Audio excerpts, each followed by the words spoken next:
The Turkey Prince.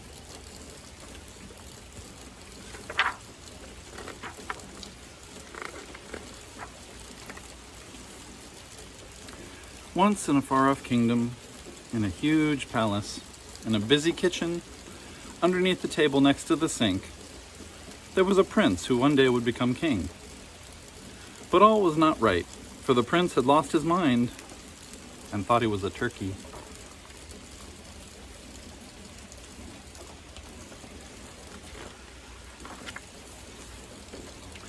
People say that one night at the palace there was a huge banquet. The king gave a speech, the queen told a story, and then the young prince was pushed onto the table and was expected to address the court. But instead,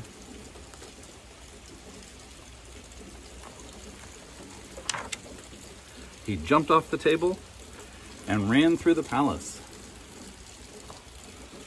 Then suddenly he threw off his velvet cape and ripped away his satin shirt. He tore his silk pants to pieces and yanked off his red socks. He ran into the kitchen, squatted under the table, and began to gobble like a turkey.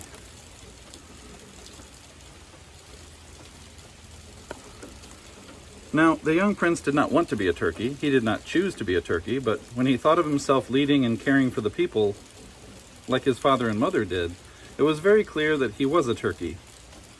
And a turkey cannot be a king.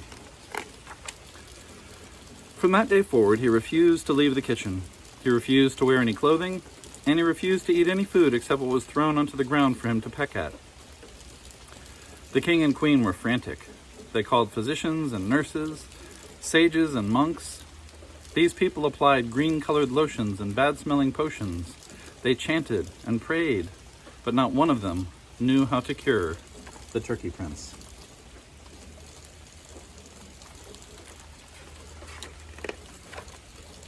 One day, an unknown healer came to the castle. His clothes were shabby. His face glowed, however, like a new star. With a bold smile and a ridiculous bow, he asked the king and queen, "May I attempt to cure the Turkey Prince?"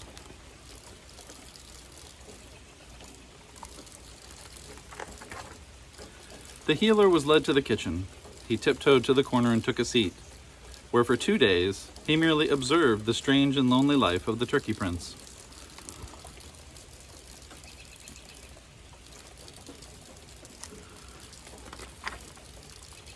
On the third day, to the great astonishment of everyone in the castle, the healer howled and shrieked. He threw off his shirt. He kicked off his pants and squatted next to the prince. No one was more surprised than the young prince himself. He hid behind a table leg and stared at this wild stranger. Finally, the prince spoke. "Just who do you think you are?" he sputtered. "And what right do you have to be here?" The healer turned to the prince and answered slowly, "I'm surprised you can't tell. I'm a turkey, just like you." The prince looked at the stranger up and down. A smile spread across his face. "How wonderful! I guess it's true, you are a turkey too." And the two talked and sang under the table long into the night. The king and queen watched from the doorway, and they were delighted to see their son at ease again, even if he still thought he was a turkey.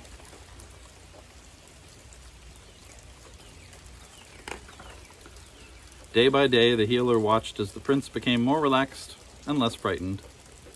One chilly night, the healer nudged the prince and said, "Watch this." Then he stood up and slipped on a warm furry coat. The prince was shocked. He squawked, "What are you doing? You're a turkey, yet you're putting on clothes like a human?" The healer answered slowly, "I am not confused. I know who I am. I am a turkey who is cold, and I'm going to wear this coat. Why shouldn't I?" And the prince thought, could a turkey who is cold wear a coat? Of course, why not? The chilly prince clumsily climbed out from underneath the table and also dressed himself in a long, warm coat.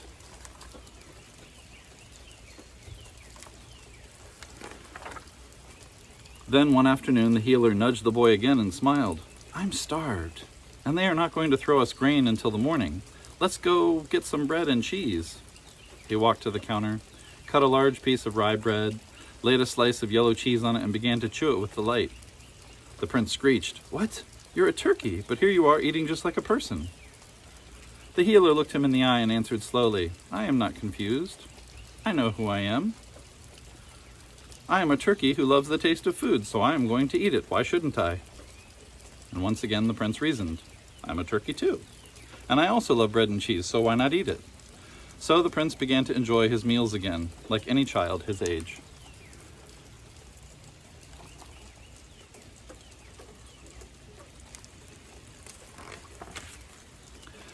Little by little, the two friends began exploring the world beyond the kitchen. Although the prince was afraid, he followed the healer through the gates of the palace and into the streets and alleyways of the kingdom. There he saw people laughing, and he saw others crying. He saw newborns and old people. He saw wealth and he saw poverty. He saw people who were healthy and others who were sick and dying.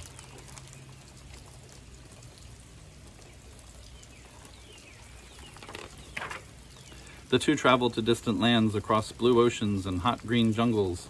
The prince learned how to build bridges across wild rivers, how to locate sweet water in the desert, and how to find a real smile on a sad child's face. He grew more and more confident each passing day. After they returned from their journey, the healer made a special visit to the royal family. With a bold smile and a ridiculous bow, he told them, The prince loves his life again. My job is finished here. I must move on. He was given a new coat, a fine hat, a bag of gold, and all the gratitude a family can give.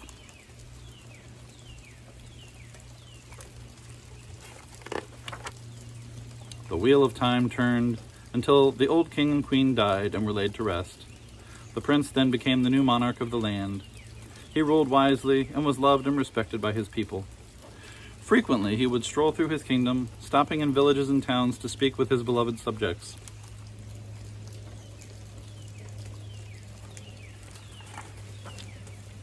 One day, as he spoke to a large group, he noticed a very sad man and woman at the edge of the crowd. He approached them and asked, Is there some way that I might be of assistance to you? The husband's face lit up with hope, but despair filled his wife's eyes. The woman answered, Oh, your highness, I wish you could, but our troubles are beyond help. You see, we have a little boy, and he thinks he's a turkey. Take me to the child at once, demanded the king.